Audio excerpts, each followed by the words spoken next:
अब इसके बाद पुण्यात्माओं हम आगे जो बात करेंगे, आज जो हमारा विषय था कि परम पूज्य सतगुरु रामपाल जी महाराज जी की सत भक्ति में आने के बाद में, और परमेश्वर ने हमें जो इतना अनमोल तत्व ज्ञान दे दिया, हमारे जीवन का सार समझा दिया, और विशेषकर वो भगत भाई बहन जो एक उम्र पार कर चुके हैं,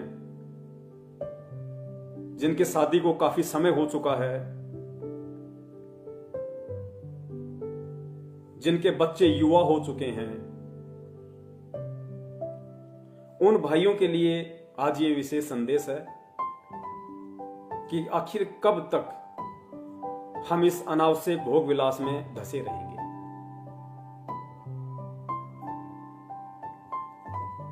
ये बहुत ही निंदनीय कर्म है, बहुत ही घटिया कर्म है, विशेषकर उन आत्माओं के लिए, और उस समय जबकि हम इतने वर्षों से परम पूज्य गुरुदेव की शरण में हैं, हमारे बच्चे हमारे सर के बराबर हो चुके हैं, उसके बाद भी यदि हम इस अनावश्यक भोग विलासिता में रत हैं, तो ये कहीं न कहीं गहनता से सोचने और विचार करने का विषय है। मैं ये नहीं कहूंगा कि आप इससे दूर हट जाइए, आप इससे दूर हो जाओ, आज के बाद नहीं इस प्रक्रिया में पांव धरना, ये दास नहीं कहेगा। सत्सेवकों का काम केवल संदेशा देना है ज्ञान आधार से, और संदेशा भी वही हम दें, वही हम दे सकते हैं, वही संदेशा देने के हम लायक हैं, अधिकारी हैं, जिस संदेश को सबसे पहले हम अपने ऊपर लागू कर सकें। वरना दास ने पहले ही बना दिया कि करनी तज कथनी कथे अज्ञानी दिन रात, कुत्ते ज्यों भोकत फिर सुनी सुनाई बात। दास कुत्ता श्रेणी में, कुत्ता क्रम में नहीं आना चाहता, इसलिए परमात्मा ने दास को हिम्मत दी, सद्बुद्धि दी, दास को प्रेरणा दी, जो आप जी तक ये संदेशा पहुंचा रहा हूं। तो पुण्यात्माओं, अब इतना समय बीत जाने के बाद में, और ये भली बात समझ में आ गया कि भाई अनंत युग हो गए, करोड़ों जन्म हमारे मानव के हो गए, उनमें हमने राजाओं के जन्म भी लिए हैं, पूंजीपतियों के जन्म भी लिए हैं, और उन जन्मों में हमने कितनी भोग विलासिता की होगी, कितने कुकर्म किए होंगे, कितनी कितनी शादियां की होंगी, कितने कितने वर्षों तक हमारी आयु थी, फिर भी इस मन भड़वे की तृप्ति नहीं हुई। तो पुण्यात्माओं, अब इस परमेश्वर के मार्ग में आने के बाद, आज से पहले जो किया सो किया, लेकिन उसके बाद एक सोचने का विषय बनता है कि हम किस दिशा में बढ़ रहे हैं, फिर हम कब उस परमात्मा की प्राप्ति के लायक बनेंगे, कब हम उस परमात्मा के चरणों में एक भगत कहलाने के अधिकारी बनेंगे। देखिए, परमेश्वर की वाणी है कि कामी क्रोधी लालची इनसे भक्ति न होई, भक्ति करे कोई सूरमा जात वर्ण कुल खोई। पुण्यात्मा ध्यान देना, एक एक वाणी परमात्मा की अनमोल है कि कामी क्रोधी लालची इनसे भक्ति ना होए। कामी कौन? जो काम वासना से रत है, जो भोग विलासिता में रत है, वो कामी। क्रोधी, जिसका अपने काम के ऊपर कंट्रोल नहीं है, वो कभी भी अपने क्रोध के ऊपर, गुस्से के ऊपर कंट्रोल नहीं कर सकता। लालची, जो काम और क्रोध के ऊपर कंट्रोल नहीं कर सकता, वो आदमी कभी भी लालच से कंट्रोल नहीं कर सकता। तो कहते हैं कामी क्रोधी लालची इनसे भक्ति ना होई। भले ही वो परमात्मा की शरण में है, भले ही वो सतनाम का जाप कर रहा है, लेकिन वो सतनाम भी उस कामी क्रोधी लालची व्यक्ति के पाप कर्मों को उतनी तेज गति से और उस हिसाब से नहीं काटेगा जितनी तेज गति से इन क्रियाओं से दूर भगत का काटता है। फिर परमात्मा कहते हैं भक्ति करे कोई सूरमा। अब पुण्यात्मा, सूरमा कौन होगा? फिर भक्ति मार्ग में सूरमा वो होता है जो सहन करता है। काम वासना इतनी आसान चीज नहीं बताई गुरुदेव ने कि उसको चुटकियों में छोड़ दिया जा सकता है या उस पर इतना जल्दी कंट्रोल किया जा सकता है। लेकिन हां, परम पूज्य परमेश्वर सतगुरु रामपाल जी महाराज जी के इस मार्ग में सत भक्ति और सत मंत्रों के प्रभाव से, परमेश्वर से प्रार्थना करने से, दंडवत प्रार्थना करने से, भीख मांगने से परमेश्वर दया करते हैं और पूरे विश्व में यही एक भक्ति मार्ग है, यही एक भक्ति है, सत मंत्र हैं जिनके प्रभाव से इन तीनों पे कंट्रोल किया जा सकता है, इनको डाइल्यूट किया जा सकता है परमेश्वर के आशीर्वाद से, इनके प्रभाव को डाइल्यूट निष्क्रिय किया जा सकता है। हमारे ऊपर इन गुणों का, काम क्रोध लालच का वो अटैक नहीं हो सकता जो अटैक एक भक्तिहीन प्राणी पे होता है। तो परमात्मा ने बताया कि इस ज्ञान को आधार बना के, अपने सतगुरु पे विश्वास करके, सतगुरु से प्रार्थना करके, यदि तुम इस काम क्रोध लोभ लालच से हटने की कोशिश करोगे तो परमात्मा तुम्हें उसी तेज गति से सहारा भी देगा। और जो परेशानी तुम्हें आएगी, क्योंकि काल बहुत ज्यादा तरीकों से, जब आप एक बार अपने सतगुरुदेव जी के चरण कमलों में बैठ के उनसे अरदास करके, उनसे प्रार्थना करके कि हे परमपिता परमेश्वर, बहुत हो चुका है, अब आप ही की प्रेरणा से, आप ही ने ये सद्बुद्धि दी है इन चीजों से दूर हटने की, परमात्मा दास पे दया करना। दास अपनी तरफ से पूरी कोशिश करेगा, लेकिन हे परमपिता परमेश्वर, जब तक आप अपना पंजा इस दास के शीश पे नहीं रखोगे, तब तक परमात्मा मैं चाहे लाख कोशिश कर लूं, चाहे लाख मन बना लूं, मैं इन विकारों से दूर नहीं हट सकता। परमात्मा आपका आशीर्वाद, आपकी रजा विशेष है, इसके बिना संभव नहीं है। और पुण्यात्माओं, जब वो भगत ये प्रार्थना करके परमात्मा से और इस विरत की भोग विलासिता से, इस काम क्रोध से जब दूर हटने का मानस बना लेगा, तो पुण्यात्माओं फिर ये काल भगवान भी उन संचित कर्मों का दबाव उस भगत पे उतना ही ज्यादा डालेगा। उसके सामने ऐसी ऐसी परिस्थितियां खड़ी कर देगा, ऐसे ऐसे दृश्य उसके सामने खड़े कर देगा, ना चाहते हुए, कि इसको वो भोग विलासिता, काम वासना सताए, बार बार इसके दिमाग पे अटैक करे। आप मोबाइल में देखोगे, आपको ऐसे ऐसे चित्र, ऐसे ऐसे छोटे छोटे वीडियो आपको ना चाहते हुए दिखाई देने लग जाएंगे, विशेषकर उस समय के बाद जब आप इन चीजों से दूर हटने का मानस बना लोगे। काल उतना ही ज्यादा हमारे ऊपर हावी होगा। मार्केट में जा रहे हो, पता नहीं कैसे कैसे आपको दृश्य दिखा देगा, मोबाइल में कैसे कैसे दृश्य ना चाहते हुए भी आंखों के सामने आ जाएंगे। और भी बहुत सारे तरीके जो भी ये काल कर सकता है, उस तरीके से दबाव बनाने की कोशिश करेगा कि वापस इसी को उस गंदगी में धकेलूं, ये बाहर ना निकल जाए। और पुण्यात्माओं, उन परिस्थितियों में इस ज्ञान को आधार बना के, परमात्मा को पल पल अपने पास समझ के, उनका प्यार भरा पंजा अपने शीश पे समझ के, जब हम संघर्ष करेंगे, जब हम सामना करेंगे उनका, और जो दिक्कतें हमें आएंगी, जो पीड़ा हमें महसूस होगी, पुण्यात्मा, उसमें हमारा तप बनेगा। तप, क्योंकि गुरुजी ने बताया कि इस भक्ति में भी तप है। गुरुजी ने बताया, यदि ऐसी स्थिति में तुम्हारे सामने कोई परिस्थिति खड़ी होती है और तुम उसका सामना करते हो, संघर्ष करते हो, काल तुम्हें उस गंदगी में धंसाने की कोशिश करता है, और तुम परमेश्वर के ज्ञान को आधार बना के जब उसका सामना करोगे, तो गुरुदेव ने बताया कि वो तुम्हारा मानसिक तप होगा, क्योंकि काल मानसिक चोट करेगा। तो वो तुम्हारा मानसिक तप, और उस तप के बदले तुम्हारी भक्ति बन रही है। फिर गुरुदेव ने बताया कि जैसे तुम्हें कोई गालियां निकालता है, तुम्हें कोई बुरा भला कहता है, या तुम्हारे गुरुदेव को कोई बुरा भला कहता है, तो हो तो तुम भी जीव, पांचों विकार तुम्हारे अंदर भी हैं, तीनों गुण हैं। तुम्हारे को भी गुस्सा आएगा कि मेरे गुरुदेव के विषय में ऐसा कैसे बोल दिया इस नालायक ने। अभी बताता हूं इसको। तो पुण्यात्माओं, उस स्थिति में जब गुरुदेव के ज्ञान को आधार बना के कि भाई गुरुदेव ने बताया कि आवत गाड़ी एक है, उल्टा होए अनेक, कहे कबीर ना उल्टी और रहे एक की एक। और परमात्मा कहते हैं कि कहते को कहीं जान दे, गुरु की सीख तू ले, साकट और समान को उल्ट जवाब ना दे।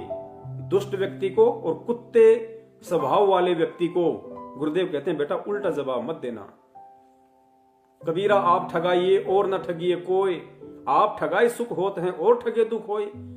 जब हम उसकी किसी भी प्रकार की गालियों का या अपशब्दों का कोई भी प्रत्युत्तर नहीं देंगे, और नहीं देंगे मतलब हम उस जहर को पी रहे हैं, हमारे अंदर वो गुस्सा आएगा, क्रोध आएगा, लेकिन गुरुदेव के ज्ञान को आधार बना के, शिक्षाओं को मद्देनजर रखते हुए जब हम सामने वाले के अपशब्दों को सहन करेंगे, उसकी गालियों को सहन करेंगे, तो परमेश्वर कहते हैं बच्चों वो तुम्हारी वाणी का तप बन रहा है, वो तुम्हारी वाणी का तप बन रहा है, और उस तप के बदले तुम्हारी भक्ति बन रही है।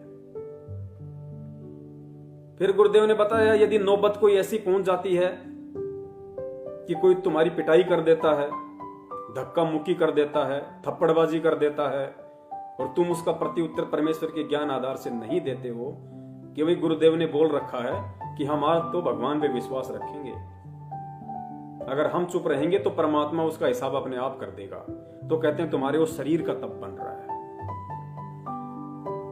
तो इसी प्रकार पुण्यात्माओं, जब हम इन चीजों से दूर हटने का मानस बनाएंगे, और दूसरी तरफ काल भगवान की तरफ से जब हमारे ऊपर दबाव डाला जाएगा, और उस दबाव को जब हम परमपिता परमेश्वर जी के ज्ञान को आधार बना के, उनके आशीर्वाद को पल पल अपने शीश पे रख के जब हम उसका सामना करेंगे, तो गुरुदेव कहते हैं वो तुम्हारी वाणी का भी तप बन रहा है, तुम्हारा मानसिक तप भी बनता, तुम्हारे शरीर का भी तप बन रहा है, और फिर वो परमेश्वर तुम पे प्रसन्न होगा। अब ये कहते हैं ना कि पवनदास कहता है कि गुरुदेव ने सार नाम नहीं दिया, सार नाम नहीं दिया। अरे गुरुजी ने तो सबको सार नाम दिया, रोहतक में भी हजारों को सार नाम दे दिया, ये कैसे कह सकता है कि गुरुजी ने अभी तक किसी को असली सार नाम नहीं दिया।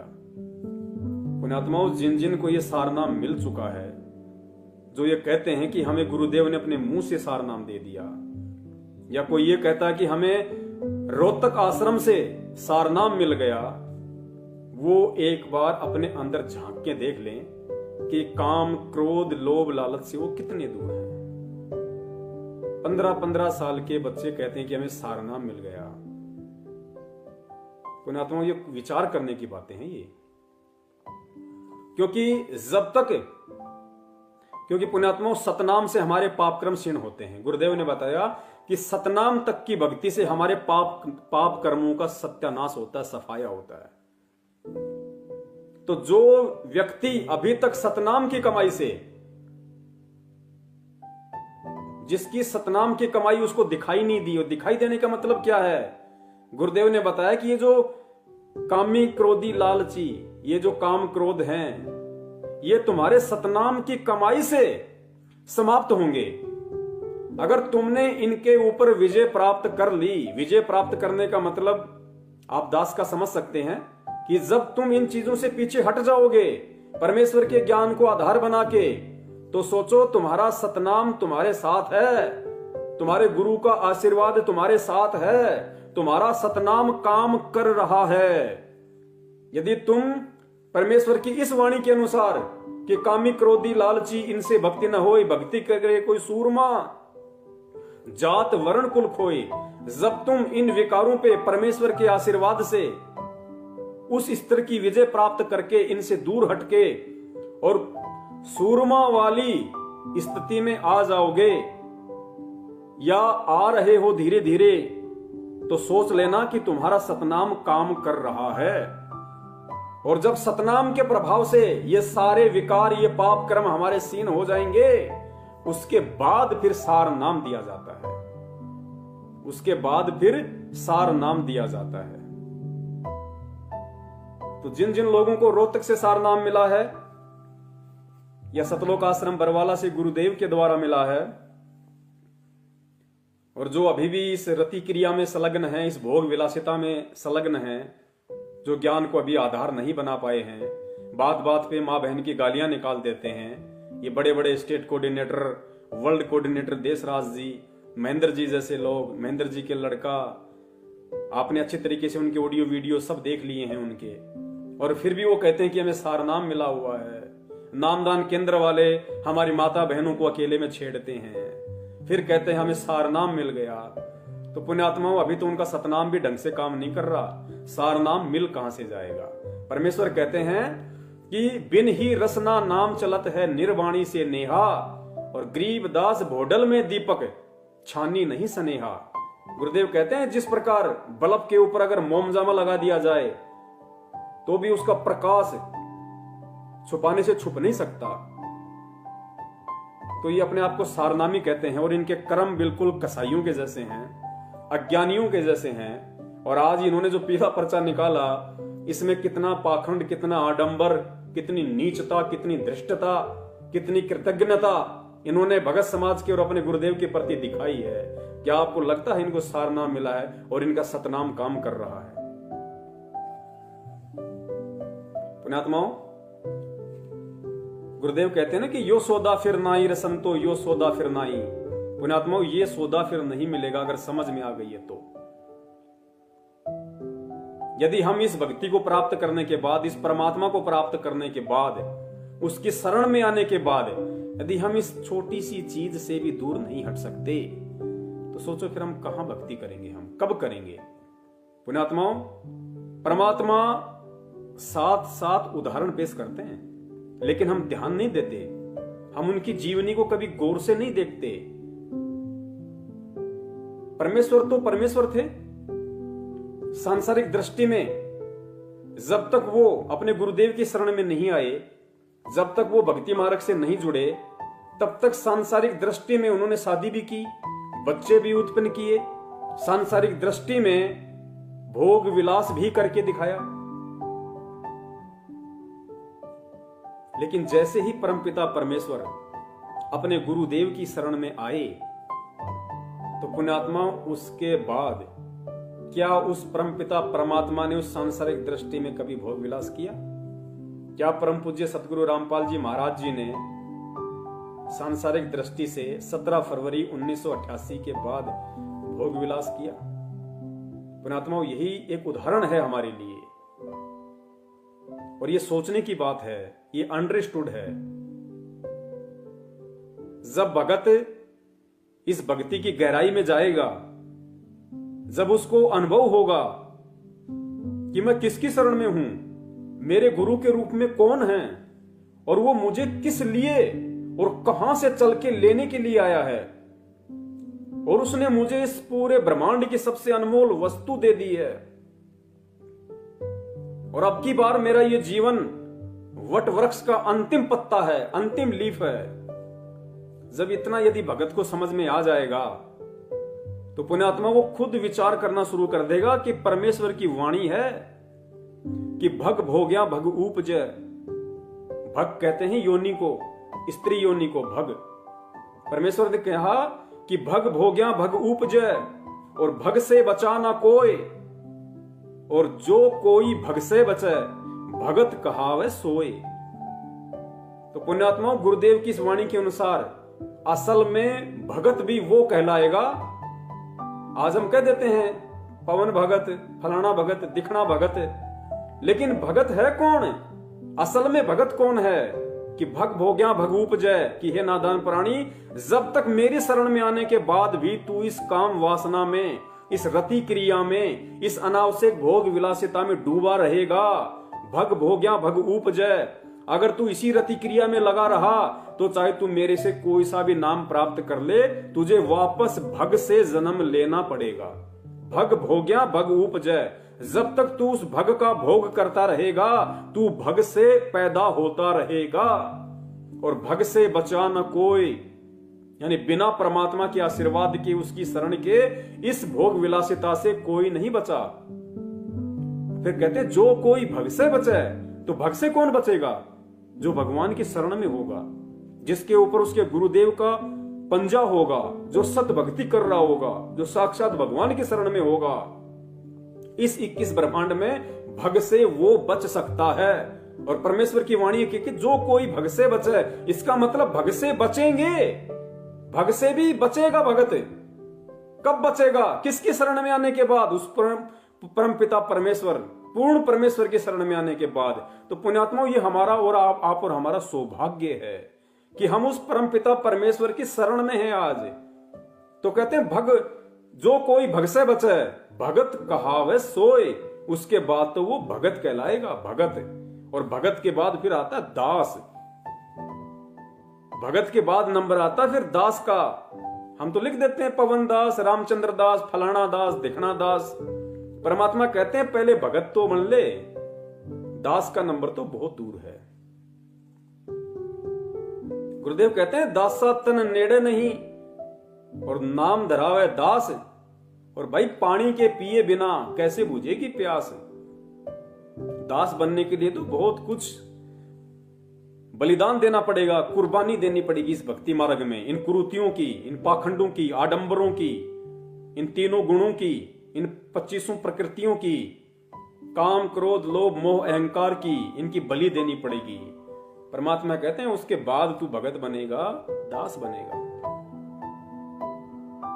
और जब परमेश्वर का ज्ञान उनके आशीर्वाद से जैसे जैसे भगत को समझ में आता जाएगा, क्योंकि पुण्यात्माओं इन चीजों से दास ने पहले भी कहा, परमात्मा भी कहते हैं कि जब यहां से बड़े बड़े नहीं बच सके, शंकर भगवान जैसे नहीं बच सके जो 88 हजार वर्ष तक जिन्होंने तप किया काम का नाश करने के लिए, नारद जी जैसों ने हजारों वर्षों तक तप किया कि मैंने काम पे विजय प्राप्त कर ली।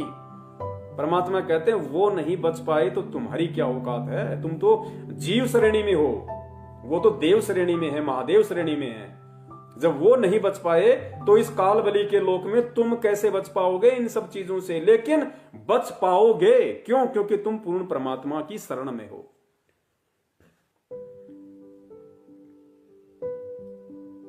तो उसके बाद परमात्मा ने बताया कि जब तुझे धीरे धीरे इन चीजों का आभास होता रहेगा, भक्ति का अनुभव होगा, फिर एक पोजीशन ऐसी आएगी कि ना चाहते हुए भी तेरे अंदर इन चीजों से दूर हटने की प्रवृत्ति बनेगी। धीरे धीरे तुझे घटिया कर्म लगने लगेंगे, तुझे इनसे घृणा आने लगेगी कि मैं क्या कर रहा हूं यार। इतना सब कुछ ज्ञान लेने के बाद परमात्मा, मैं कहता हूं कि मेरा भगवान अंतर्यामी है, मेरा परमात्मा मेरे हृदय में बैठा है, मेरे हृदय रूपी गुफा में परमात्मा बैठा है। और एक वाणी है परमात्मा की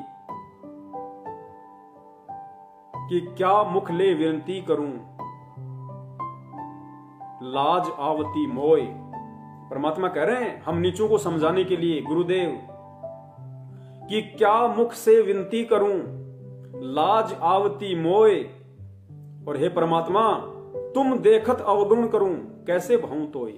कि परमात्मा मैं नीच, मैं किंकर, मैं दुष्ट, मैं अधमी प्राणी, इतना ज्ञान लेने के बाद, इतने वर्षों से आपकी शरण में आने के बाद, परमात्मा मैं किस मुख से विनती करूं। मुझे तो शर्म आती है, मुझे घृणा आती है अपने ऊपर कि क्या मुख ले विनती करूं, लाज आवती मोय।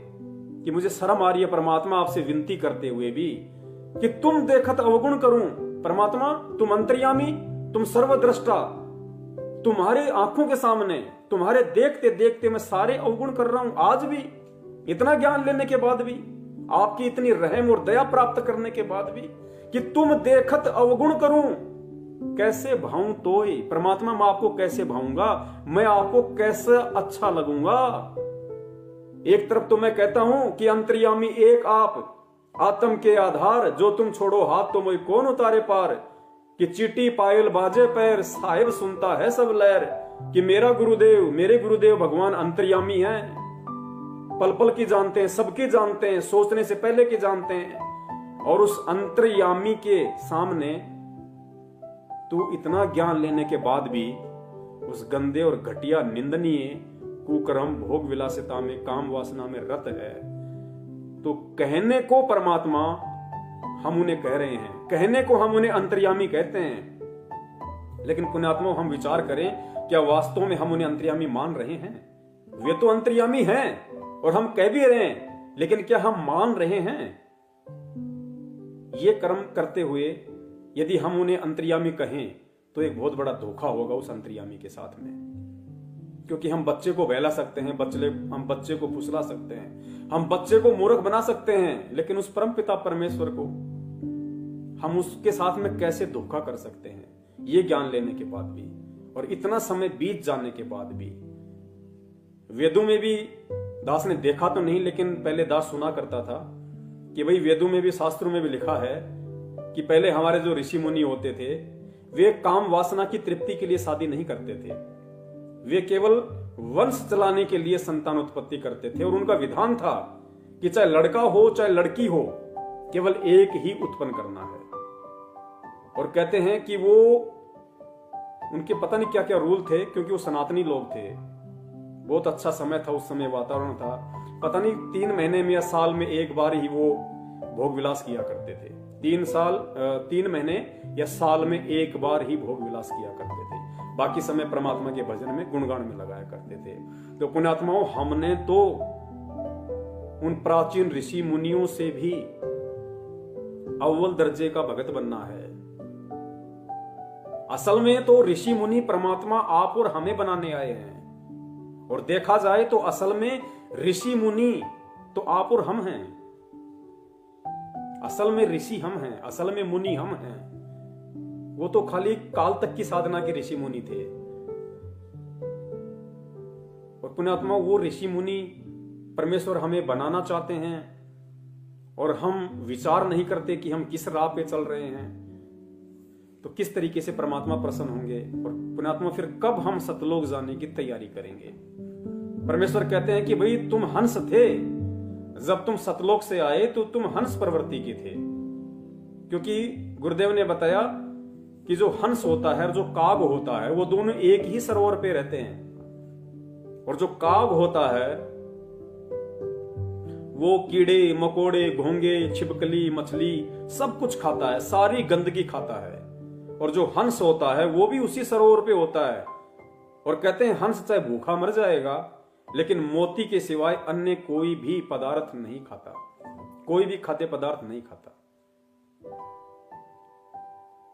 तो पुण्यात्माओं, इस परमात्मा के इन सत्संग रूपी सरोवर में डुबकी लगाने के बाद भी, आज भी यदि हम इन चीजों से दूर ना हटके और वो काग वाली प्रवृत्ति में ही रत रहेंगे, तो हम कब हंस कहलाने के लायक बनेंगे, और कब हम उस हंस प्रवृत्ति के बन के सतलोक जाने के काबिल बनेंगे। क्योंकि वहां तो कागों के लिए जगह नहीं है, वहां तो परमेश्वर को हंस प्रवृत्ति के चाहिए। ठीक है, हम जैसे सतलोक से आए थे वैसे तो नहीं बन सकते, लेकिन कम से कम हम कोशिश तो करें। और कोशिश करेंगे तो परमेश्वर कहते हैं फिर कोशिश करने वालों की हार नहीं होती है। और बाकी जो बचा खुचा मैल होता है वो फिर परमात्मा मान सरोवर पे स्नान करवा के वहां काटेंगे। लेकिन हम उस लायक तो बने कि परमात्मा मान सरोवर तक ले जाके हमारे बाकी के बचे खुचे वो गंदे कर्म, वो आवरण वो हटा सके। हम उस लायक तो बने कम से कम। तो पुण्यात्माओं, शुरुआत हमें करनी पड़ेगी, चाहे आज कर दो चाहे कल कर दो। और गुरुदेव ने बताया कि भाई शरीर का कोई भरोसा नहीं है। ये ना सोचो कि तुम सत्सेवक हो, तुम बहुत अच्छे भगत हो, ज्ञान को आधार बना के चल रहे हो, तो तुम्हारी तो परमात्मा ने 100 वर्ष की आयु दे दी। हमारे कितने उलझे हुए संस्कार हैं, हमारे कितने अनंत युगों के पाप कर्म हैं, कितने हमारे संचित कर्म हैं। इन चीजों का हमें इतना आभास नहीं है जितना परमात्मा जानते हैं।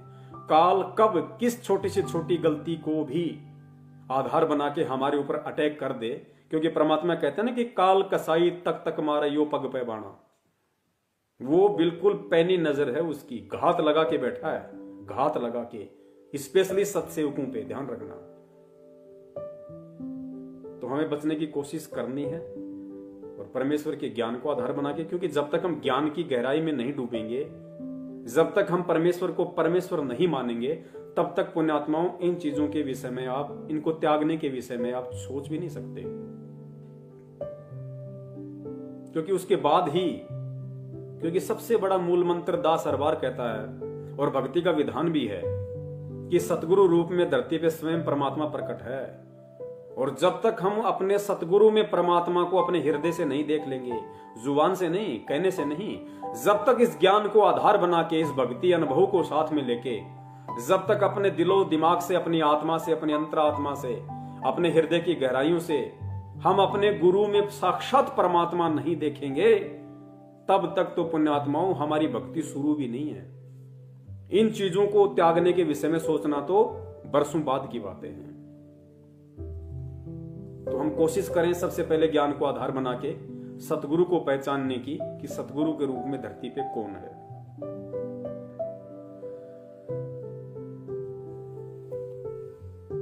और भी बहुत सारी बातें हैं। परमात्मा ने ये जो 2 पुस्तकें हैं, एक गरिमा गीता की और दूसरी ज्ञान गंगा, इनमें भी परमात्मा ने काफी चीजें लंबे समय से भक्ति कर रही आत्माओं को समझाने के लिए लिखी हुई हैं, बशर्ते उनको गौर से देखने की जरूरत है। ये अपने मुरादाबाद से पवन दास जी हैं, उन्होंने आज से 2-3 दिन पहले इस चीज को ग्रुप में डाला था। तो परमात्मा ने दया करी उनके ऊपर, जो इन्होंने, क्योंकि वो निमित्त बने, परमात्मा ने उनको निमित्त बनाया। देखो पुण्यात्मा, दास के पास में कोई मटेरियल नहीं है। ये जितने भी सबूत हैं, जितने भी मैसेज हैं, ऑडियो वीडियो आप जी देख पाते हैं, सुन पाते हैं, ये सारे भगत भाई ही दास को भेजते हैं। परमात्मा ने दास को इतनी बुद्धि बख्शी हुई है कि दास उनमें से सार को निकाल लेता है कि इसका रहस्य क्या है। इस ऑडियो वीडियो के माध्यम से परमात्मा सत्सेवकों को निमित्त बना के संगत तक क्या मैसेज पहुंचाना चाहते हैं, वो सद्बुद्धि परमात्मा ने अपने सत्सेवक बच्चों को दी हुई है। उस आधार से दास ये ऑडियो वीडियो मैसेज बना पाता है, वरना पुण्यात्मा दास की औकात नहीं है। दास को अच्छे से पता है अपनी औकात का। तो ये जो ज्ञान गंगा पुस्तक है, इसके पेज नंबर 5 पे जब आप जाएंगे तो परमात्मा ने कितना गहरा रहस्य इसमें दिया हुआ है। ये हमने विचार करना पड़ेगा इन बातों पे। खाली आंखों से पढ़ के इस कान से सुना, इस कान से निकालना नहीं है पुण्यात्मा। अब इन पे हमने परमेश्वर की एक एक सत्संग की एक एक वाणी पे, सत्संग के एक एक शब्द पे अब हमने ध्यान देना पड़ेगा, हमने गौर करना पड़ेगा।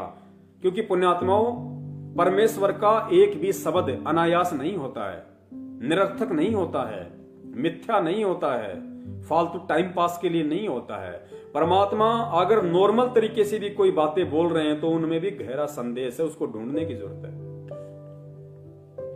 तो ज्ञान गंगा पुस्तक का पेज नंबर 5 आप जी भी देख सकते हैं। इसमें नीचा लिखा है, दुराचार करना कितना पाप है। दुराचार करना कितना पाप है। दुराचार का मतलब होता है भोग विलास। पर द्वारा स्त्री का खोले, 70 जन्म अंधा हो डोले। पूज्य कबीर परमेश्वर जी ने बताया कि जो व्यक्ति किसी पर स्त्री के साथ दुष्कर्म करता है वह तो 70 जन्म अंधे का जीवन भोगता है। बुद्धिमान व्यक्ति ऐसी आफत कभी मोल नहीं लेता, मूर्ख ही ऐसा कार्य करता है। जैसे आग में हाथ डालने का अर्थ है मौत मोल लेना। जैसे कोई व्यक्ति किसी अन्य के खेत में बीज डालता है तो वह महामूर्ख है। बुद्धिमान व्यक्ति ऐसा कभी नहीं कर सकता। वैश्यागमन को ऐसा जानो जैसे कुरड़ियों पर गेहूं का बहुमूल्य बीज का थैला भरकर डाल आए। ये क्रिया बुद्धिमान व्यक्ति नहीं कर सकता। या तो महामूर्ख या शराबी निर्लज अर्थात घंड व्यक्ति ही किया करता है। विचारणीय विषय है पुण्यात्माओं, आप ध्यान देना, विचारणीय विषय है कि जो पदार्थ शरीर से नाश होते हुए आनंद का अनुभव करवाता है, यदि वह शरीर में सुरक्षित रखा जाए तो कितना आनंद देगा। दीर्घायु यानी लंबी उम्र मिलेगी, स्वस्थ शरीर होगा, स्वस्थ मस्तिष्क होगा, सूरवीरता आएगी और स्फूर्ति प्रदान करता है। जिस पदार्थ से पुण्यात्माओं, ये बहुत ही सोचने की बात है। अब आगे जो परमात्मा हमें समझाना चाह रहे हैं, आप और हमारे जैसे जो भगत भाई बहन हैं, जो एक अवस्था को पार कर चुके हैं, जो काफी लंबे समय से यानी 5-7 साल जब हो जाती हैं तो पुण्यात्मा थोड़ा समय नहीं होता है परमात्मा की शरण में। जिनके बच्चे उनके बराबर हो चुके हैं, जिनके शरीर में एड़ी से लेके चोटी तक सफेद बाल आना शुरू हो चुके हैं, उन भक्तों के लिए परमात्मा अब आगे ये संदेशा दे रहे हैं। ये बहुत ही गहन और विचारणीय बात है। परमात्मा कहते हैं कि जिस पदार्थ से अनमोल बच्चा प्राप्त होता है, जिस पदार्थ से अनमोल बच्चा प्राप्त होता है, यानी माता का रज और पिता का वीर्य, रज बीरज जिसको कहा जाता है, तो परमात्मा कहते हैं कि जिस पदार्थ से अनमोल बच्चा प्राप्त होता है उसका नाश करना बच्चे की हत्या करने के तुल्य है। आप समझ सकते हैं कितना गहरा संदेश परमात्मा ने दिया है कि आगे देखिए, इसलिए दुराचार यानी फालतू में अन्य किसी पराई स्त्री के साथ में संभोग करना, वो दुराचार। तथा अनावश्यक भोग विलास वर्जित है। नीचे लिख दिया परमात्मा ने अनावश्यक भोग विलास। अब इस अनावश्यक भोग विलास की श्रेणी में मुझदास के जैसे वो भगत भाई बहन आते हैं जो लंबे समय से परमात्मा से जुड़े हुए हैं, जो इस ज्ञान को आधार भी बना रहे हैं और जिनके बच्चे युवा हो चुके हैं, समझदार हो चुके हैं, जो अब एक अवस्था को पार कर चुके हैं पुण्यात्माओं, उनके लिए परमात्मा का ये आदेश है, सतगुरु वचन है। और सतगुरु वचन की अवहेलना कितना घोर दंड है, पाप है, ये आपने स्वयं निर्णय करना पड़ेगा। परमात्मा ने कह दिया कि अब यदि तुम अनावश्यक भोग विलास करते हो तो मुझ संत रामपाल दास का यह आदेश है कि ये वर्जित है। अनावश्यक भोग विलास वर्जित है। पेज नंबर 5 पे पढ़ लेना। और ऊपर परमात्मा ने स्पष्ट कर दिया कि जिस पदार्थ से अनमोल बच्चा प्राप्त होता है उसका नाश करना बच्चे की हत्या के तुल्य है। तो पुण्यात्माओं, अब हमें इस व्यर्थ की भोग विलासिता से कोई संबंध नहीं रखना चाहिए। यदि अब भी इतने लंबे समय के बाद भी, इतने ज्ञान ग्रहण करने के बाद भी, इस अवस्था को पार करने के बाद भी, यदि हम आज भी गुरुदेव के वचन के विपरीत इस अनावश्यक भोग विलास जो वर्जित बताया है, यदि हम इसमें धसे पड़े हैं, तो गुरुदेव कह रहे हैं कि जब जब तुम भोग विलास करोगे तो ये समझ लेना तुम एक आत्मा की हत्या कर रहे हो, तुम एक बच्चे की हत्या का पाप अपने सिर पर रख रहे हो। क्योंकि गुरुदेव ने स्पष्ट कर दिया कि जिस अनमोल पदार्थ से बच्चा उत्पन्न होता है उस पदार्थ को फालतू में वेस्ट करना, यानी अनावश्यक भोग विलास करना, बच्चे की हत्या करने के तुल्य है। और पुण्यात्माओं, भगत हत्या नहीं कर सकता। भगत अपने ऊपर हत्यारे का कलंक नहीं लगवा सकता। आज से पहले हो सकता है आप और हमारे नजर में ये पॉइंट नहीं आया हो, हमने गुरुदेव के इस सत्संग की इस वाणी को इतनी गहनता से नहीं लिया हो, लेकिन पुण्यात्माओं, जब ठीक का समय आता है और जिस जिस भगत की वो अवस्था, क्योंकि परमेश्वर को पता है ये संदेशा परमात्मा ने आज से पहले क्यों नहीं दिलवाया, क्योंकि आज से पहले तो दास ही उस रति क्रिया में संलग्न था, उस भोग विलासिता में डूबा हुआ था। और जब काफी समय से परमेश्वर ने दास पे दया की, दास को परमात्मा ने दूर रखा, सोचने पे विवश किया, मजबूर किया, भोग विलास के बाद में ऐसा मन हो जाता था कि परमात्मा डूब के मर जाऊं, लेकिन काल फिर प्रेरणा कर देता था। फिर परमात्मा से प्रार्थना की, मालिक से, परमेश्वर ने दया की और मालिक ने प्रेरणा की कि बेटा थोड़ी हिम्मत तू रख, थोड़ी हिम्मत मैं दूंगा तेरे को। फिर परमेश्वर की वाणी याद आई कि परमेश्वर कहते हैं कि जय तू चाले एक कदम, मैं चालूं कदम 60। परमात्मा अपने भगत से कह रहे हैं कि हे भगत, हे मेरी आत्मा, अगर तू अच्छाई के लिए, सतलोक प्राप्ति के लिए यदि तू एक कदम आगे बढ़ेगा तो मैं 60 कदम चलूंगा तेरे साथ, तेरे 60 कदम आगे मिलूंगा मैं। जय तू चाले एक कदम, मैं चालूं कदम 60।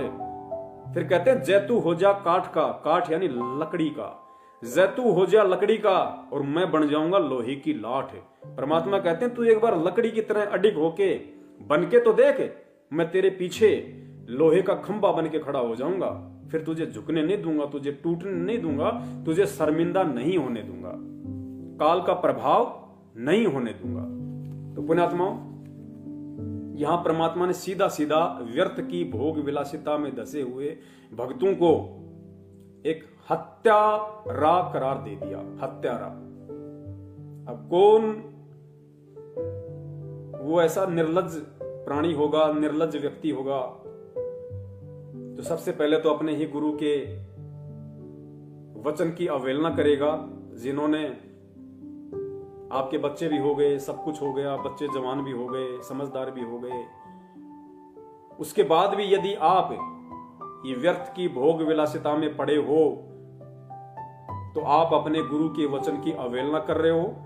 और हमेशा जब जब भी आप वो दुष्कर्म करोगे, आप एक हत्या अपने सिर पर रख रहे हो, एक हत्या का पाप आप अपने अकाउंट में लिखवा रहे हो। पुण्यात्मा, यही तो सारी चीजें हैं। परमेश्वर ने तो स्पष्ट कह दिया कि भाई मैं दबाव नहीं दूंगा किसी के ऊपर, मैं किसी के साथ भी जबरदस्ती नहीं करूंगा, क्योंकि परमात्मा ने कितनी बार बताया कि भाई मेरा काल के साथ एग्रीमेंट है, मेरा अनुबंध है, मेरा उसके साथ में लिखित अनुबंध है। क्योंकि परमेश्वर जो वचन कर लेते हैं वो लिखा ही हो जाता है, उनका लोहे की लकीर हो जाती है वो, क्योंकि परमात्मा कभी अपने वचन से पीछे नहीं हटते। फिर तो काल ने कहा था कि परमेश्वर जब आप कलयुग में नीचे जाओगे या जब भी आप जाओ, परमात्मा आप केवल अपना विधान बताना, आप केवल उन आत्माओं को अपना ज्ञान देना, और आपसे ज्ञान ग्रहण करने के बाद जो आपकी शरण में रहें, यानी आपके कहे अनुसार चलें, आपके सत्संगों को आधार बना के, ज्ञान को आधार बना के जो प्राणी आपकी शरण में रहे वो आपका, और परमात्मा जो आपके ज्ञान को आधार ना बनाए और सारी उन क्रियाओं में संलग्न रहे जो आम व्यक्ति करता है, पुण्यात्मा वो मेरा होगा, उसको आप छेड़ना मत। और परमात्मा आप जबरदस्ती मत करना, आप सिर्फ अपना ज्ञान बताना, आपका ज्ञान समझ के जो आपका हो जाए, जो आपके जीवन को देख के चले, आपके पद चिन्हों पे चले, कि कीट न जाने भृंग को गुरु कर ले आप समान। जब तक भगत उस पद्धति पे ना चले परमात्मा, आप जबरदस्ती उसके साथ कुछ ना करना, जबरदस्ती आप उसको सतलोक ले जाने की कोशिश ना करना। कहने का मतलब उसका ये था। तो परमात्मा पुण्यात्माओं अपने विधान अनुसार, अपने वचन अनुसार वो केवल हमें ज्ञान देंगे, सत्संग के माध्यम से संकेत करेंगे, सत्संग के माध्यम से इशारे देंगे। इन पुस्तकों में लिख दिया, बता दिया, अब उन चीजों को हमने खुद पकड़ना पड़ेगा, हमने खुद समझना पड़ेगा, और फिर हमने खुद ही विचार विमर्श करना पड़ेगा, मंथन करने पड़ेगा, चिंतन करना पड़ेगा कि भाई ये छोटा सा जीवन है, पता नहीं आज किसी की 20 साल बाकी है, किसी की 25 साल बाकी है, और ये मन की जो तृप्तियां हैं, जो मन की इच्छाएं हैं, ये भैया और कितनी करेगा। जब करोड़ों बार तू राजा बन के, जब तेरे हाथ में पूरी दुनिया थी, तू चक्रवर्ती था, तो जब चाहे जिससे शादी कर ले, जब चाहे जितनियों से शादी कर ले, तेरे को कोई रोक टोक नहीं, तेरे को कोई रोकने वाला नहीं। और जब उन युगों में, उन जन्मों में तेरी वो तृप्ति पूरी नहीं हुई, तेरी मन की अभिलाषा पूरी नहीं हुई, तो नालायक आज तेरी कौन सी अभिलाषा पूरी हो जाएगी, कौन से तेरे मन को ठंडक पहुंच जाएगी। तो परमात्मा कहते थोड़ा सा जीवन बचा है, ये मेरे चरणों में समर्पित कर दे। परमेश्वर कहते ना कि करोड़ शीश तूने दे दिए, यम राजा की भेंट। भेंट यानी गुरुजी कहते हैं धक्के से लेता है, ये एक्सीडेंट में मार देगा, आपस में लड़ाई करवा के मार देगा। तो गुरुजी कहते हैं कि नालायक करोड़ शीश तूने दे दिए इस यम राजा की भेंट, और एक शीश दे के देख ले सतगुरु अपने की भेंट। करोड़ शीश तूने दे लिए यम राजा की फेट। फेट यानी धक्के से, जबरदस्ती लेता ये। तो कहते हैं तूने करोड़ों शीश, तूने तेरे करोड़ों जन्म तूने बर्बाद कर दिए इस काल के चक्कर में आके। और कहते अब की बार तेरा दाव लगा है, ये तेरा जो अब की बार जो तेरा शीश है, तेरा ये जन्म है, ये मेरे चरणों में समर्पित कर दे। भेंट यानी सप्रेम, प्यार से, प्रेम के साथ में ये जीवन तू मुझे समर्पित कर दे। परमात्मा कहते हैं बेड़ा पार कर दूंगा। तो पुण्यात्माओं अब वो समय उन आत्माओं का आ चुका है परमेश्वर के चरण कमलों में अपना शीश भेंट करने का। चरण भेंट करने का मतलब गुरुदेव ने काफी बार बताया कि भाई तुम्हें जीवित मरना सीखना पड़ेगा। परमात्मा कहते हैं ना, योग गुरु ज्ञान विज्ञान वाणी, जीवित ही जग में मरो।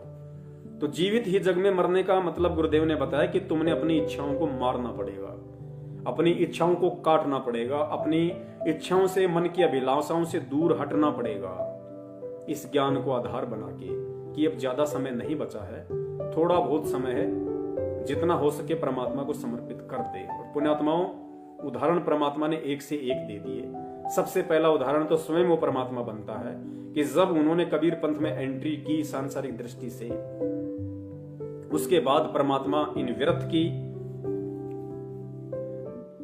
जो गंदगियां थी, मालिक तो पहले भी दूर ही थे, उनका तो सनाविरम शुक्रम अकायम, बिना हाड़मास का, बिना नाड़ी तंत्र का उनका बॉडी है, तेजपुंज का शरीर है परमेश्वर का।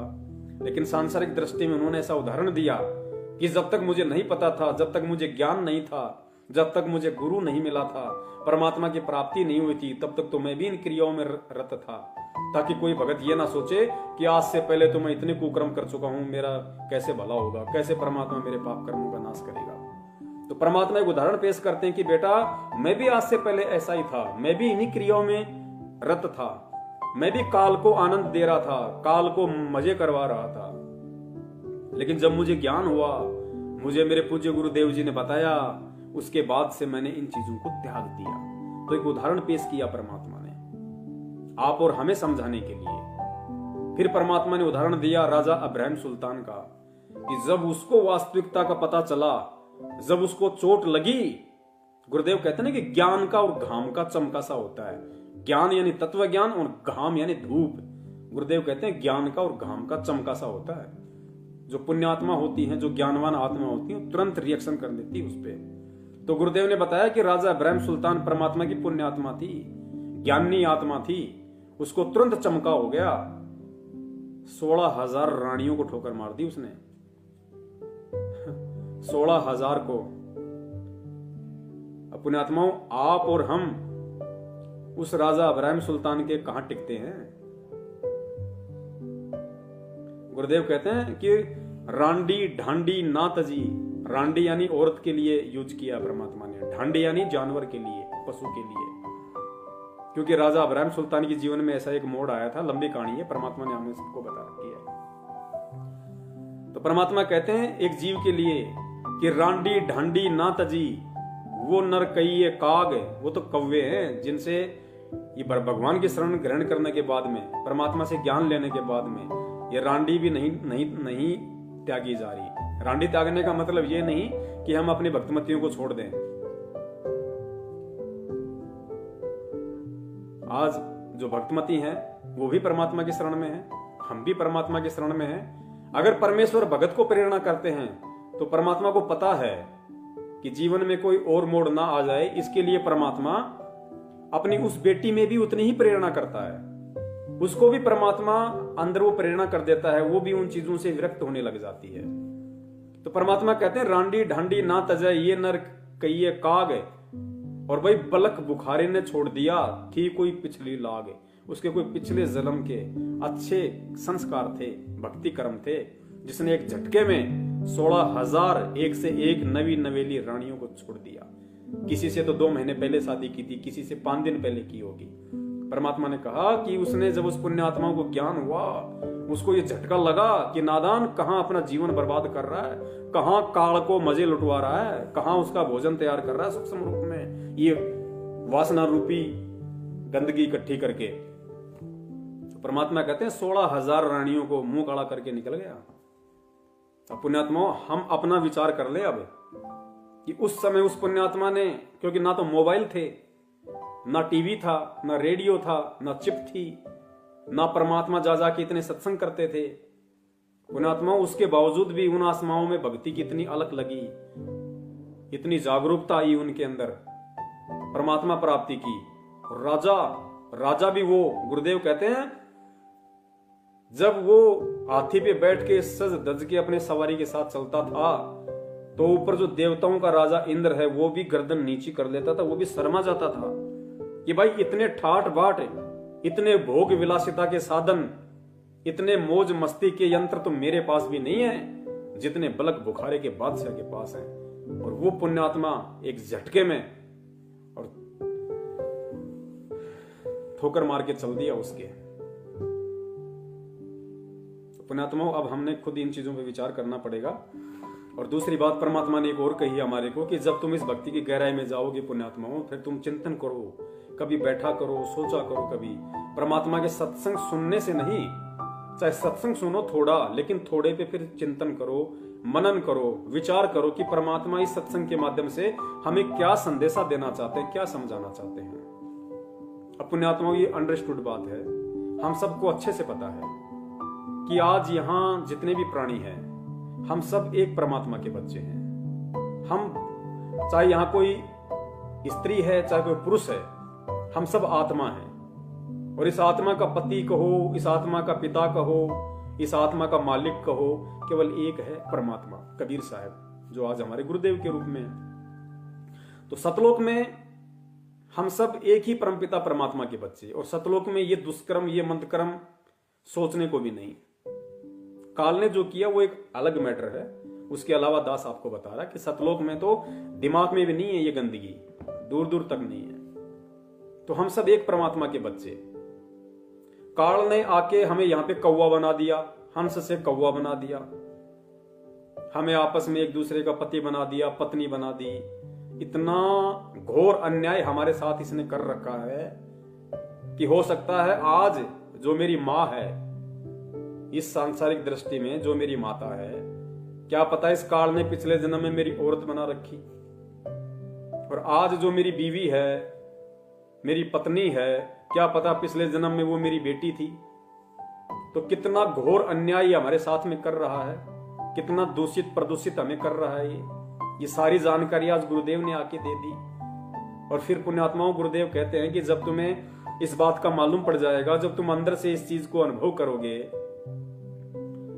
कि भाई तूने भी नाम ले रखा और तेरी पत्नी ने भी नाम ले रखा। नाम किससे ले रखा? गुरुजी से। तो गुरुजी तेरे क्या बाप, और तेरी पत्नी का क्या बाप। तुम दोनों का बाप कौन? गुरुजी। और तुम दोनों गुरुजी के क्या बेटा बेटी। तो तुम दोनों गुरुजी के बेटा बेटी, तुम दोनों का एक बाप। तो तुम्हारा क्या रिश्ता हुआ आध्यात्मिक जीवन में? भाई बहन का। क्योंकि जब हमारा पिता एक है, हमारा परम पिता परमेश्वर एक है, तो फिर हम दोनों कौन हैं? हम दोनों उस परमात्मा की आत्मा हैं।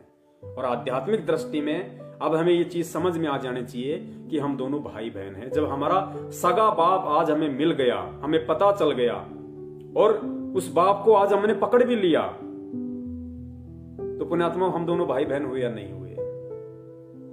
और फिर दुर्गा ने क्या कहा था काल को कि काल, हम दोनों का पिता एक ही है और हम दोनों भाई बहन हैं। दुर्गा ने उससे बहुत विनय की थी कि हम दोनों भाई बहन हैं क्योंकि हमारा पिता एक है। इस दृष्टिकोण से हम दोनों भाई बहन हैं। और भाई बहन का ये गंदा कर्म नियमों के विरुद्ध है। ये बहुत ही निंदनीय कर्म होगा भाई बहन का। तो हमने उस संदेश को पुण्यात्मा ध्यान रखना है। आज वही परमात्मा हमें आके मिल चुका है, ज्ञान दे दिया, समझा दिया, और हम उसकी शरण में हैं।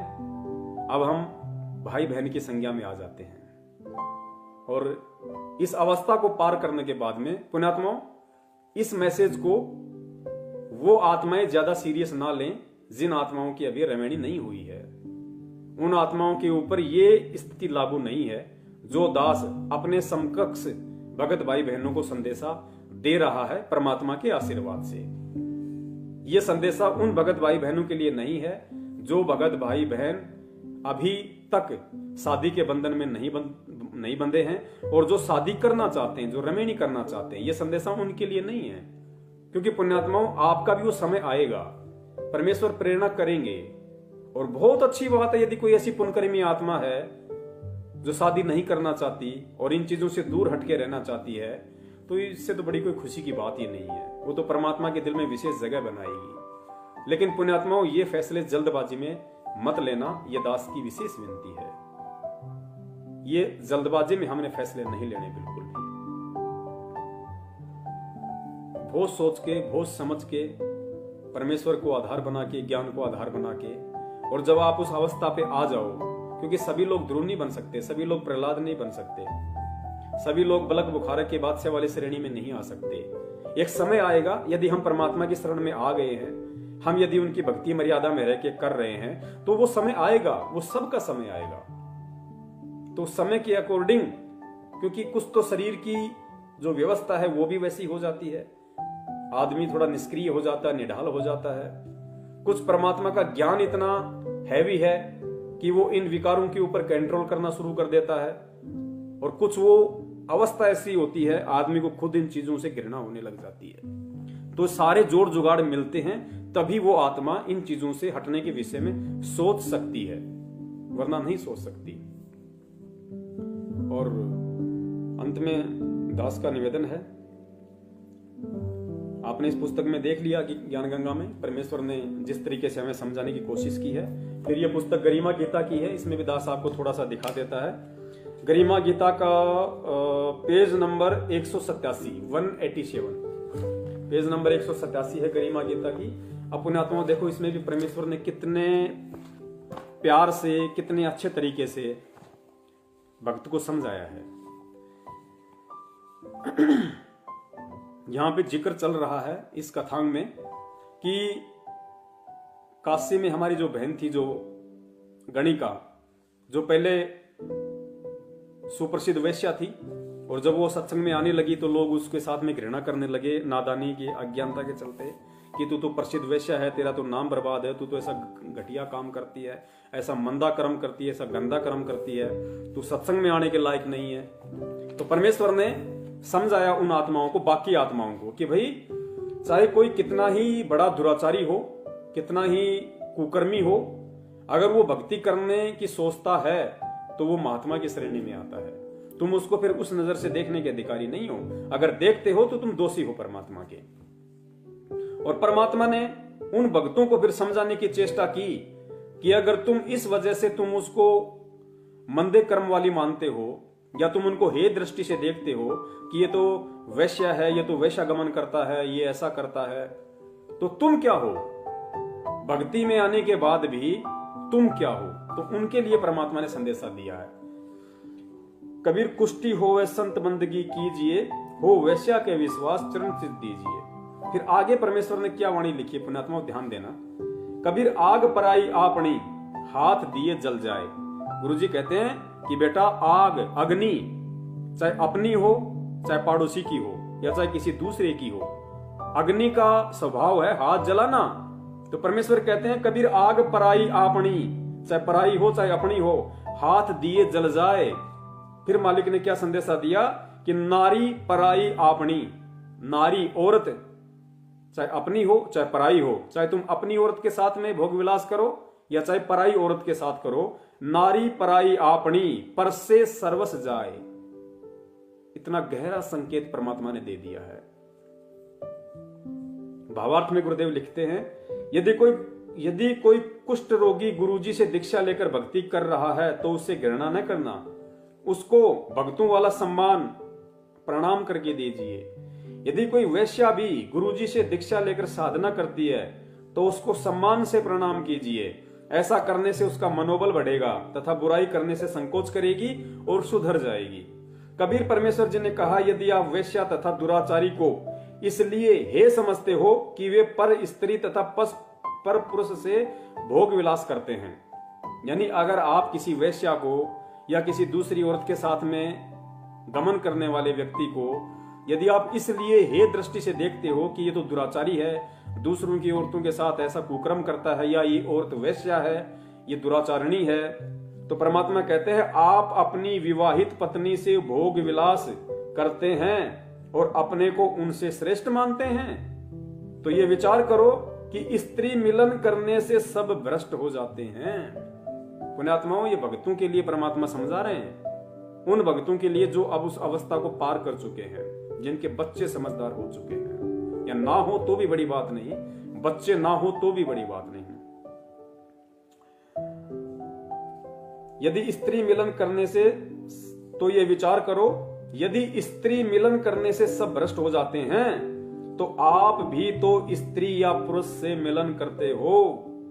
जैसे अग्नि अपनी हो चाहे अन्य की, यदि हाथ दोगे तो जलाएगी ही।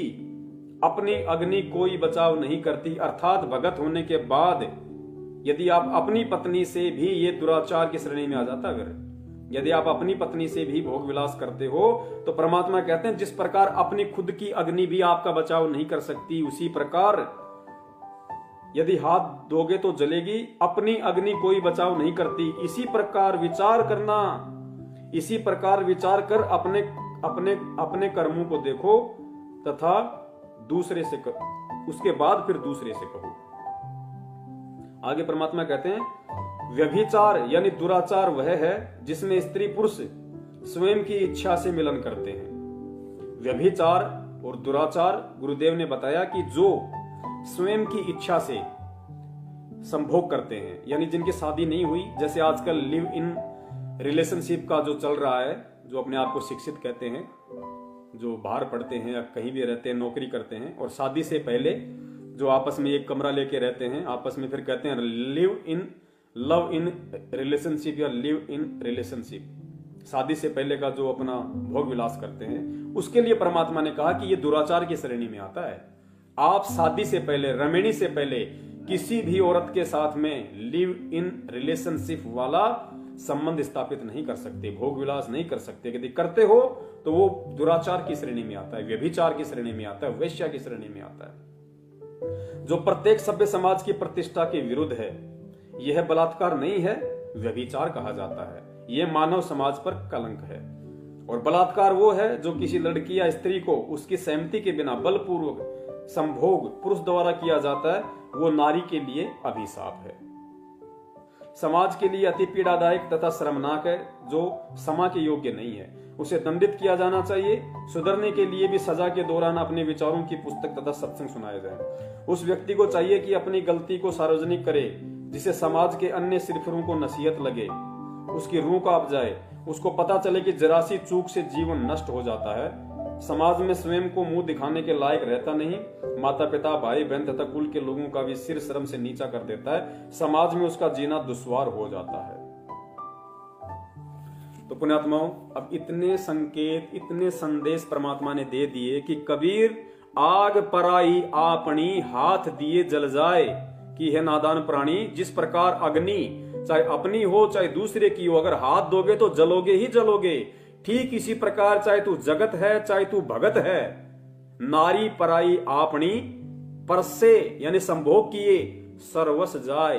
तेरी सारी, तू जितनी भक्ति करता है ना, तेरी सारी भक्ति पे तू खुद ही पानी फेर देता है। तो पुण्यात्मा, इससे गहरा संदेश, इससे बड़ा संदेश ये परमेश्वर ने असीम दया की, और दास इसको संदेश को अपने भगत भाई बहनों तक इसीलिए पहुंचाने के काबिल बना है कि परमात्मा ने दास से और अपनी भक्तमती के साथ में एक भाई बहन का रिश्ता परमात्मा ने कायम करवाया। और परमात्मा ने हम दोनों आत्माओं के अंदर ये प्रेरणा की, क्योंकि जब हम ये घटिया कर्म करते थे तो पुण्यात्माओं हम अंदर से मतलब सुखी नहीं होते थे, हमें बहुत ही निंदनीय लगता था, लेकिन काल प्रेशर की वजह से हम पीछे नहीं हट पा रहे थे। लेकिन काफी समय से परमेश्वर ने दया की, बहुत ही विचार किया, विमर्श किया कि भाई अब जीवन का लक्ष्य है क्या। ना हम कोई पैसे के पीछे भग रहे, ना हम कोई मकान के पीछे भग रहे, ना हम कोई गाड़ियों के पीछे भग रहे, ना हम कोई राजा मंत्री बनने के पीछे भग रहे। हमारा मकसद क्या है, हम देखे तो सही कि हम कहां खड़े हैं। हम आज यहां हैं, 2 महीने बाद कहीं और जाके मकान ले रहे हैं, फिर कहां भग रहे हैं। ना हमारा कुछ आगे, ना हमारा कुछ पीछे। मकसद क्या है हमारा? हमारा इतना बड़ा परिवार है, ये चल कैसे रहा है, कैसे चल रहा है? अच्छे अच्छे लोग डूब गए इस लॉकडाउन में। जो लोग फॉर्च्यूनर में चलते थे 20 लाख की गाड़ी में, 30 लाख की गाड़ी में, वो मोटरसाइकिल पे आ गए। और परमात्मा ने उसी लॉकडाउन में मुझ जैसे नीच को 70-70, 80-80 हजार रुपए की कमाई दी परमात्मा ने, रोड पे खड़ा करके। तो ये विचार करना फिर जरूरी बन जाता है कि मेरे पीछे कौन है, और जब मेरे पीछे मेरा परमात्मा है तो मेरा मकसद क्या है। जब मेरा मकसद दुनिया की संपत्ति इकट्ठा करना नहीं है, मेरा मकसद अपने बच्चों को पढ़ा लिखा के कोई वकील, जज, इंजीनियर, डॉक्टर बनाना नहीं है, मेरा मकसद कोई 50 लाख की बिल्डिंग ठोकना नहीं है, सोचना भी नहीं, तो पुण्यात्मा फिर मेरा मकसद क्या है और मैं किस लिए इस भगवान से जुड़ा हूं। ना मेरे रिश्तेदार मेरे हुए, ना मेरे गांव वाले मेरे हैं, ना और कोई लोग मेरे हैं। सबको परमात्मा ने आजमा के दिखवा दिया, और विपत्ति में केवल यही गुरु मेरे सामने खड़ा रहा, मेरी पीठ पीछे खड़ा रहा, मुझे हाथों में लेके चला। तो मेरा मकसद क्या है? अगर आज भी मैं इस मकसद को समझ के और इन घटिया कर्मों से दूर हटके अगर मैं अपने परम पिता परमेश्वर, अपने पूज्य गुरुदेव जी के चरणों में अपना तन मन धन समर्पित नहीं करता हूं, तो मेरे से बड़ा कृतज्ञ जीव और कौन होगा, जिसने मुझे इतना सब कुछ दिया, इतना उपकार दिया, मुझे संभाल के रखा हर विकट परिस्थिति में। और परमेश्वर कहते हैं कि कृत घनी भूले नरलोई, कृत घनी भूले नरलोई। नरलोई, नर यानी इंसान, लोई यानी औरत। जो स्त्री पुरुष अपने गुरुदेव के द्वारा जो उपकार उसके ऊपर किए गए हैं, जो उसको भूल जाता है, उसको कहते हैं कृत घनी। तो नित्य नियम में परमात्मा को पढ़ाते हैं कि कृत घनी भूले नरलोई। जो व्यक्ति, स्त्री या पुरुष, भगत या भक्तमती अपने गुरुदेव के जो अनमोल उपकार या उपकारी हैं, जो परमात्मा ने कालजाल से निकाल के अपनी शरण में ले लिया, अपनी बाहों में ले लिया, ये अनमोल भक्ति दे दी, ये मंत्र दे दिया, जीने का आधार दे दिया, शारीरिक मानसिक सब टेंशनों से दूर कर दिए, परमात्मा के उपकार है हमारे ऊपर। तो कहते हैं कृतघ्नी ही होगा वो इंसान, वो दुनिया का सबसे बड़ा नीच वो कृतघ्नी इंसान होगा, चाहे स्त्री हो चाहे पुरुष हो, जो उन उपकारों को भुला देगा और विचार नहीं करेगा। तो परमेश्वर कहते हैं कृतघ्नी भूले नरलोई, जा घट निश्चय नाम ना होई। ऐसे भगत के, ऐसे व्यक्ति के हृदय में, घट में परमात्मा का नाम नहीं है। फिर कृतघ्नी भूले नरलोई, जा घट निश्चय नाम ना होई। परमात्मा कहते हैं निश्चय करके मान लेना, फिर उस आत्मा के घट में मेरा नाम नहीं है, वो मुझसे दूर है। भले ही वो 3 टाइम की आरती पीट रहा है, मंत्र भी जाप कर रहा है, लेकिन वो फिर मेरा भगत नहीं है। तो पुण्यात्माओं, बहुत विचार करने की हमें जरूरत है इन चीजों पे, और परमेश्वर से हम प्रार्थना करें तो परमात्मा हर तरीके से अपने भगत की सहायता करता है, अपने भगत को बचाता है इन सभी चीजों से। और जिन जिन भगत भाई बहनों को परमात्मा यदि प्रेरणा करें और इस भक्ति मार्ग में आगे बढ़ने की परमेश्वर उनको सद्बुद्धि दे, जिस प्रकार मुझ जैसे नीच पे, और अब तो खैर मैं अपनी बहन ही कहूंगा, उसी हिसाब से दास अपना बल्कि व्यवहार करता है। और मालिक से दया करूंगा कि परमात्मा अन्य जो विकार हैं उन पे भी आप, हम दासों पे, अपने बच्चों पे आप दया करो, हम उनसे भी दूर हटें धीरे धीरे, क्योंकि हमें हंस बनना पड़ेगा अंत में। और जब तक हम हंस बनने की तरफ नहीं बढ़ेंगे, तब तक हमारे भक्ति करने का, अपने आप को भगत कहलाने का कोई औचित्य नहीं रह जाता है। और जिन आत्माओं को परमात्मा प्रेरणा करें, जो स्वयं भी इन चीजों को फेस करने के लिए, ये संघर्ष करने के लिए, सूरवीरता की तरफ अग्रसर होने के लिए जो आत्माएं तैयार हो चुकी हैं, जिनको लगता है कि वास्तव में ये तो ऐसा घटिया कर्म है जैसे एक हत्या के बराबर, और गुरुदेव ने स्पष्ट कर भी दिया है, तो वो पुण्यात्मा बहुत सोच समझ के परमेश्वर से प्रार्थना करके फैसला लेना शुरू करें। क्योंकि पुण्यात्माओं, यही साध संगति का एक मकसद है, और ऐसा ही समाज परमात्मा तैयार करना चाहते हैं। परमात्मा ऐसे ही बच्चों को तैयार करना चाहते हैं सतलोक के लिए। क्योंकि फिर अगर भक्ति करते करते यदि हम जगत वाले सारे कर्म कुकर्म करते रहेंगे, फिर हंस में और कौवे में डिफरेंशिएट कौन करेगा? कैसे पहचानोगे कि कौन कौवा है, कौन हंस है, कौन बगुला है? क्योंकि होते तो दोनों एक जैसे हैं। अब जैसा मेरे जो भगत भाई बहन हैं, जो वो दिखाई देते हैं 4 हाथ पैर के, आंख नाक कान, वैसे ही जगत वाले हैं, वो भी इंसान हैं, उनका भी यही रूप है, कोई गोरा है कोई काला है। तो पहचान कैसे होगी कि कौन बगुला है कौन हंस है? पहचान उसके कर्मों से होगी, उसके नियमों से होगी, उसकी मर्यादाओं से होगी। तो पुण्यात्माओं, अब समय ज्यादा नहीं बचा है, और हमने बहुत सोच समझ के अब इस भक्ति मार्ग पे अपने आप को भगत बनाने की दिशा में आगे बढ़ाना है, और तभी वो परमात्मा हमसे प्रसन्न होगा, हमसे खुश होगा। 650 साल पहले हमने यही तो गलती की थी कि हम परमात्मा को पहचान नहीं पाए, तो हम इन सब चीजों से दूर हटके और हम परमात्मा को प्रसन्न नहीं कर पाए। और जब परमात्मा ही प्रसन्न नहीं होगा, फिर हमारे काम कैसे बनेंगे? तो आज हम कम से कम वो गलती ना करें, वो गलती हम ना दोहराएं जो गलती हम 650 साल पहले दोहरा चुके हैं। और दूसरा मेरा निवेदन है इस भक्ति मार्ग में कि जो पुण्यात्मा इस मार्ग में आगे बढ़ना चाहती हैं, इन सभी विकारों से दूर हटना चाहती हैं परमेश्वर से प्रार्थना करके, तो वो आत्माएं यदि परमेश्वर उन पर दया भी कर दें, उनको परमात्मा शांति भी प्रदान कर दें, उनको इन चीजों से दूर हटने में परमात्मा उनकी मदद भी करें, तो पुण्यात्माओं, उसके बाद में हमने 1% भी अहंकार की तरफ नहीं बढ़ना।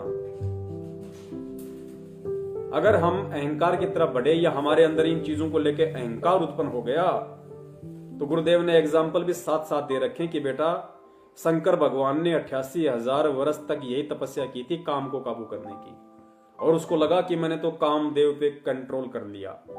और काल भगवान ने क्या किया, आप सबको अच्छे से पता है गुरुदेव ने क्या बताया और क्या उसकी हालत हुई। फिर नारद जी ने भी हजारों साल तपस्या करके सोचा मैंने तो कामदेव पे विजय प्राप्त कर ली। उस काल भगवान ने विष्णु रूप धारण करके ऐसा नदी में डुबकी लगवाई, जब वापस बाहर निकला तब तक 72 संतानें पैदा करके निकला था बूढ़ी होके। तो इस भक्ति मार्ग में अहंकार का, क्योंकि गुरुदेव की वाणी भी है कि आधीनी के पास है पूर्ण ब्रह्म दयाल, और मान बड़ाई मारियो बेअदबी सिरकाल। जो बेअदबी इंसान होता है, जो अहंकारी इंसान होता है, उसके सिर पे काल होता है। और आधीनी के पास है, यानी भगत आधीन, उसके पास है पूर्ण ब्रह्म दयाल। तो हमें इन चीजों पे अहंकार नहीं होना चाहिए, और अहंकार इसलिए नहीं होना चाहिए कि ये हमारी बस की बात नहीं है कि हम इन चीजों से दूर हट जाएं या हम इन चीजों पे कंट्रोल कर लें, काबू प्राप्त कर लें। हम तो सोच भी नहीं सकते। तो फिर कौन है जो हमें ये प्रेरणा दे रहा है, हमें इन चीजों से दूर करने के लिए? परमात्मा हमारे अंदर एक उम्मीद जगा रहे हैं, हमारे अंदर वो चिंतन मनन करने की शक्ति दे रहा है। कौन है? हमारा गुरुदेव। तो सारा श्रेय तो परमात्मा का है। हमें तो इसमें और ज्यादा झुकना चाहिए कि परमात्मा आप ना होते तो मेरे तो ये काल भगवान गेंद बना देता, गेंद। तो परमेश्वर दया करें। और ये आज का संदेशा था जो परमात्मा ने अपने भगत भाई बहनों तक पहुंचाया। और हर संडे परमेश्वर दया करें हम इसी तरह से रात्रि 8 बजे लाइव शंका समाधान के माध्यम से एक दूसरे से रूबरू होते रहें, जुड़ते रहें और परमेश्वर की महिमा का गुणगान करते रहें। साध संगति के तहत परमेश्वर की जो महिमा है, परमेश्वर का संदेशा है, वो हम जन जन तक पहुंचाते रहें। और इसी तरह से हम एक दूसरे से शिक्षा लेते हुए, एक दूसरे से प्रेरणा लेते हुए, एक दूसरे से सीखते सिखाते हुए हम इस भक्ति मार्ग की ऊंचाइयों को प्राप्त करें जो परमात्मा हमसे करवाना चाहते हैं। और इस दौरान यदि दास से कोई शब्द बोलने में या कोई भाषा, किसी सेंटेंस में यदि कोई त्रुटि हुई हो, कोई अपशब्द निकल गया हो, तो उसके लिए दास प्रथम अपने परम पूज्य सतगुरु रामपाल जी महाराज जी से और सभी भाई बहनों से दास क्षमा प्रार्थी है। दास को नादान हो तुच्छ प्राणी समझ के क्षमा करे, और यदि कोई गलती है तो आगे से दास उस पर ध्यान रखेगा। अब दास अनुमति चाहता है। सत साहिब बंदी छोड़ सतगुरु रामपाल जी महाराज की जय। सत साहिब।